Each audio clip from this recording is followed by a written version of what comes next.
September 20 പമ്പയിൽ നടത്തുന്ന അയ്യപ്പ ഭക്ത സംഗമത്തിലേക്ക് ഹൈന്ദവ സംഘടനകളെ ക്ഷണിക്കേണ്ട എന്ന സർക്കാർ തീരുമാനമെടുത്തിരിക്കുകയാണ്. അയ്യപ്പ സംഗമത്തിന് പിന്നിലെ ഗൂഢലക്ഷ്യങ്ങൾ ഹൈന്ദവ സംഘടനകൾ ചോദ്യം ചെയ്യുമ്പോഴും സർക്കാരിന് മിണ്ടാട്ടമില്ല എന്ന ആക്ഷേപം ശക്തമാണ്. അതിനിടെയാണ് ഹൈന്ദവ സംഘടനകളെ ഒഴിവാക്കിയുള്ള പുതിയ നീക്കം.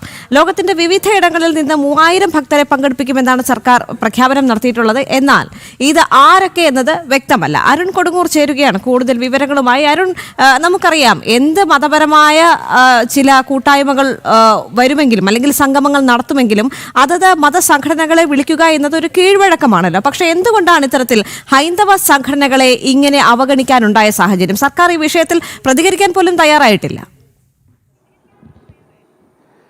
തീർച്ചയായും ഇപ്പോഴും സർക്കാർ ഈ വിഷയത്തിൽ മൗനം തുടരുകയാണ്. അതിലേറ്റവും പ്രധാനപ്പെട്ട ഒരു കാര്യം ഹൈന്ദവ സംഘടനകൾ, പ്രത്യേകിച്ച് ഹിന്ദു ഐക്യവേദി, വിശ്വ ഹിന്ദു പരിഷത്ത്, അയ്യപ്പ സേവാ സമാജം അടക്കമുള്ള സംഘടനകൾ ഈ അയ്യപ്പ ഭക്ത സംഗമത്തിന് പിന്നിലെ ഗൂഢലക്ഷ്യങ്ങളെപ്പറ്റി അതോടൊപ്പം തന്നെ സ്വാർത്ഥ ലക്ഷ്യങ്ങളെക്കുറിച്ചൊക്കെ തന്നെ കൃത്യമായി പറഞ്ഞിരുന്നു. ഇതിന് ഒരു തരത്തിലുള്ള മറുപടി നൽകാനും കഴിഞ്ഞ ദിവസം മന്ത്രി വാർത്താ സമ്മേളനം നടത്തിയിരുന്നു പമ്പയിൽ. പക്ഷേ ആ സമ്മേളനത്തിൽ പോലും കൃത്യമായ മറുപടി നൽകാൻ അവർ തയ്യാറായിരുന്നില്ല. ഇതിന് പിന്നാലെയാണ് ഇപ്പോൾ ഈ ഹൈന്ദവ സംഘടനകളെ, അയ്യപ്പ ഭക്ത സംഘടനകളെ ഈ സമ്മേളനത്തിൽ നിന്നും വിളിക്കേണ്ട എന്നുള്ള ഒരു തീരുമാനത്തിലേക്ക് ദേവസ്വം ബോർഡും ദേവസ്വം സർക്കാരും ഒക്കെ തന്നെ എത്തിയിരിക്കുന്നത്. അതിലേറ്റവും പ്രധാനപ്പെട്ടത് വലിയ രീതിയിലുള്ള ഒരു ഈ അയ്യപ്പ ഭക്ത സംഗമത്തിന് പിന്നിലുണ്ടാകുന്ന ലക്ഷ്യങ്ങൾ അത് എന്ത് എന്നുള്ളതായിരുന്നു ഹൈന്ദവ സംഘടനകൾ പ്രധാനമായും ചോദിച്ചിരുന്നത്. പക്ഷേ ഇപ്പോഴും കൃത്യമായ ഒരു ഉത്തരം നൽകാൻ ഇവർ തയ്യാറായിരുന്നില്ല. അതോടൊപ്പം തന്നെ അയ്യപ്പ ഭക്ത സംഗമം നടത്താൻ ഒരുങ്ങുന്ന സർക്കാരിൻ്റെ കപടത തുറന്ന് കാട്ടിക്കൊണ്ട് ചില ചോദ്യങ്ങൾ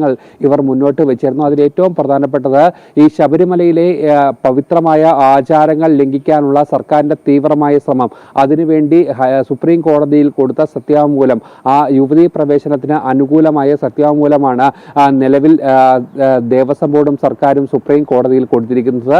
അത് ഏതെങ്കിലും തരത്തിൽ തിരുത്താൻ നിങ്ങൾ തയ്യാറാണോ, എന്നിട്ട് വേണ്ടേ അയ്യപ്പ ഭക്ത സംഗമം നടത്താൻ എന്നുള്ള ഒരു പ്രധാനപ്പെട്ട ചോദ്യമാണ് ഹൈന്ദവ സംഘടനകൾ മുന്നോട്ട് വെച്ചത്.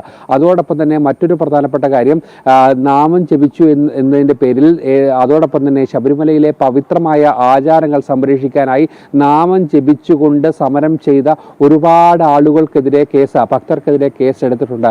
ഈ കേസ് പിൻവലിക്കാൻ സർക്കാർ തയ്യാറാണോ? നേരത്തെ വലിയ പ്രതിഷേധങ്ങൾക്കൊക്കെ നടുവിൽ ഈ കേസ് പിൻവലിക്കുമെന്ന് സർക്കാർ പറഞ്ഞിരുന്നു. പക്ഷേ ഒരു തരത്തിലുള്ള നടപടിയും ഉണ്ടായില്ല. ഈ പ്രധാനപ്പെട്ട ചോദ്യങ്ങൾ മുന്നോട്ട് വെക്കുന്നതിനൊപ്പം തന്നെയാണ് ഈ 3000-ഓളം അയ്യപ്പ ഭക്തർ ഈ സംഗമത്തിൽ പങ്കെടുക്കുമെന്ന് പറയുന്നു. ആരൊക്കെയാണ് ഈ അയ്യപ്പ ഭക്തർ? സർക്കാർ ക്ഷണിക്കുന്ന ആളുകൾ ആരൊക്കെയാണ്? എന്താണ് ഇതിൻ്റെ മാനദണ്ഡം? ആ കാര്യങ്ങളൊക്കെ തന്നെ കൃത്യമായി ചോദിച്ചിരുന്നു. അതോടൊപ്പം തന്നെ ഇതിൻ്റെ പിന്നിലെ സാമ്പത്തിക ലക്ഷ്യങ്ങൾ, അതോടൊപ്പം തന്നെ രാഷ്ട്രീയ ലക്ഷ്യങ്ങൾ, ഇതൊക്കെ തന്നെ പൊതുസമൂഹത്തിന് മുന്നിലേക്ക് ഹൈന്ദവ സംഘടനകൾ കൃത്യമായി തുറന്നു കാട്ടിയിരുന്നു. കഴിഞ്ഞ ദിവസം മന്ത്രി നടത്തിയ വാർത്താ സമ്മേളനത്തിൽ ഈ ഓരോ കാര്യങ്ങളും ജനൻ TV തന്നെ മുന്നോട്ട് വെച്ചിരുന്നു. പക്ഷേ അതിനൊക്കെ തന്നെ മറുപടി പറയാതെ ഒഴിഞ്ഞു മാറുന്ന ഒരു സമീപനമാണ് നിലവിൽ സർക്കാർ സ്വീകരിച്ചിരിക്കുന്നത്. നിലവിൽ അയ്യപ്പ ഭക്ത സംഗമത്തിൽ പങ്കെടുക്കുമെന്ന് പറഞ്ഞുകൊണ്ട് മുന്നോട്ട് എത്തിയിരിക്കുന്നത് ബിന്ദു അമ്പിടി മാത്രമാണ്. ഈ ചോദ്യങ്ങളോടും കൃത്യമായി പ്രതികരിക്കാൻ സർക്കാർ തയ്യാറായില്ല. സർക്കാർ ഔദ്യോഗികമായി ബിന്ദു അമ്മിണിയെ ഈ ഒരു സമ്മേളനത്തിലേക്ക് വിളിച്ചിട്ടുണ്ടോ എന്നുള്ള അടക്കമുള്ള കാര്യങ്ങൾ ചോദിച്ചിരുന്നു. പക്ഷേ അതിനൊന്നും തന്നെ മറുപടി നൽകാതെ മുന്നോട്ട് പോകുന്ന ഒരു സാഹചര്യമാണ് ഉണ്ടായത്. ഈ സമയത്ത് തന്നെയാണ് ഇത്തരത്തിൽ ഹൈന്ദവ സംഘടനകളെ ഈ അയ്യപ്പ ഭക്ത സംഗമത്തിലേക്ക് ക്ഷണിക്കേണ്ട എന്നുള്ള ഒരു തീരുമാനത്തിലേക്ക് എത്തുന്നത്. നമുക്ക് ഓരോ തീർത്ഥാടന കാലത്തും ശബരിമലയിൽ നടത്തുന്ന സേവന പ്രവർത്തനങ്ങൾ അത് സർക്കാരിന് ഉപരിയായി അത് തന്നെയാണ്. ബിന്ദു അമ്മിണി അടക്കം ഈ ഒരു സംഗമത്തിലേക്ക് ക്ഷണിക്കുന്നു എന്ന് പറയുമ്പോൾ 3000 ഭക്തർ പങ്കെടുക്കുന്നു എന്നാണ് ഇപ്പോൾ സർക്കാർ പറയുന്നത്. ഈ 3000 പേരും യഥാർത്ഥ വിശ്വാസികളാണോ എന്നുള്ള കാര്യത്തിൽ യാതൊരു ഉറപ്പുമില്ലല്ലോ. അപ്പോൾ ശബരിമലയെ സംബന്ധിച്ചിടത്തോളം യഥാർത്ഥ വിശ്വാസികൾ അല്ലെങ്കിൽ ഹൈന്ദവ സംഘടനകൾ ഇവർ കൂടി ആലോചിച്ചാണ് ചില കാര്യങ്ങൾ തീരുമാനിക്കേണ്ടത്. പക്ഷെ അവർക്കൊന്നും ക്ഷണമില്ല. ഈ 3000 പേർ ആര് എന്നൊരു ചോദ്യം കൂടി അവിടെ ഉയർന്നു വരുന്നുണ്ടല്ലോ.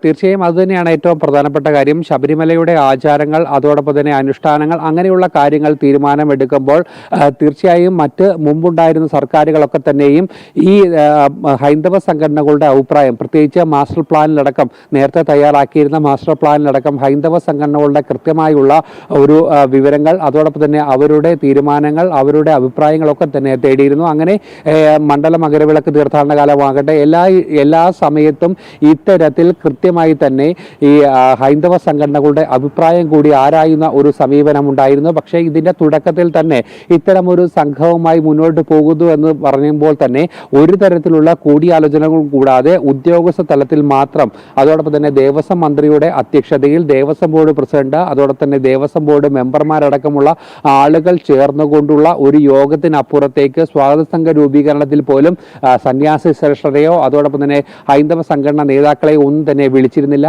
ഈ കാര്യങ്ങൾക്കൊക്കെ തന്നെ ചോദിച്ച സമയത്താണ് ഒഴിഞ്ഞു മാറുന്ന ഒരു രീതിയിലേക്ക് ഒഴിഞ്ഞു മാറുന്ന ഒരു മറുപടി തന്നെയായിരുന്നു ഈ സമയത്ത് നൽകുകയും ചെയ്തിരുന്നത്. പക്ഷേ എന്തായാലും ഇനിയിപ്പോൾ ഔദ്യോഗികമായുള്ള ഒരു തീരുമാനമാണ് സർക്കാർ ഇപ്പോൾ പറയുന്നത്.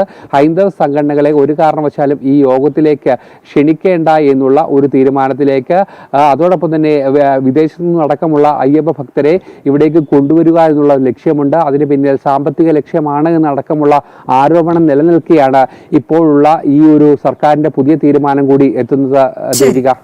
ശരി അരുൺ.